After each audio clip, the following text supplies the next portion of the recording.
Hello again. Tuesday is similar to Monday in many places. There will still be a lot of cloud cover, but it's not quite as misty in many locations. There'll still be a few showers, but those showers not as frequent or as heavy in many areas. There'll also be some brighter spells around, even some sunshine through southwestern, central and eastern England. But again, a lot of cloud covering the UK, perhaps more cloud for northern Scotland compared to Monday, and showers in many places.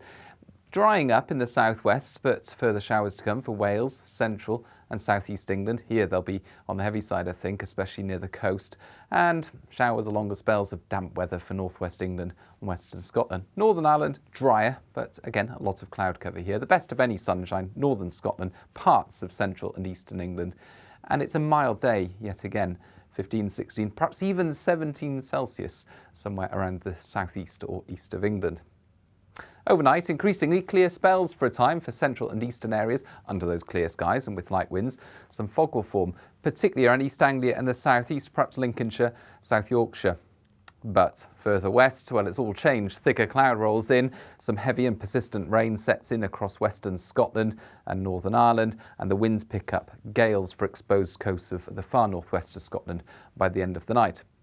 Of course, with the cloud cover and the rain and the wind, it's going to be a generally mild night, but not quite as mild for central and eastern England compared to previous nights. We're into the single figures in places. This is how it's setting itself up for Wednesday. We've got high pressure still blocking weather systems from coming in from the west, but they are making progress. And this cold front, well, it is going to move in. It's going to bring some very unsettled weather, isobars tightening up, wet and windy weather arriving into the northwest for the start of Armistice Day. And for Scotland and Northern Ireland, certainly a wet and windy start to the day.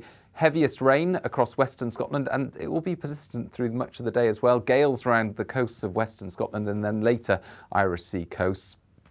And that rainfall reaching West Wales and Cornwall, as well as the gales around exposed areas by the end of the afternoon.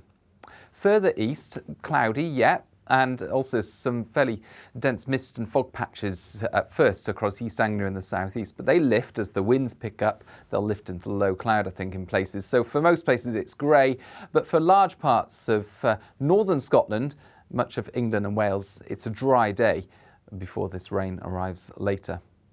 Now temperatures again up into the mid-teens, so again it's mild with the winds coming up from the south, but obviously not feeling very pleasant where we've got that driving wind and rain.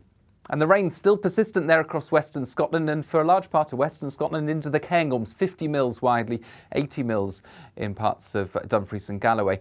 And that wet weather could cause impacts, disruption from surface water and so on. A yellow warning in force through much of the day. But this is where we are at 8 o'clock. You can see that wet weather pushing into Wales and the southwest, the winds reaching gale force around exposed coasts of Wales, northwest England, southwest Scotland, as well as the southwest. 50 to 60 mile per hour gusts possible around exposed Irish Sea coasts.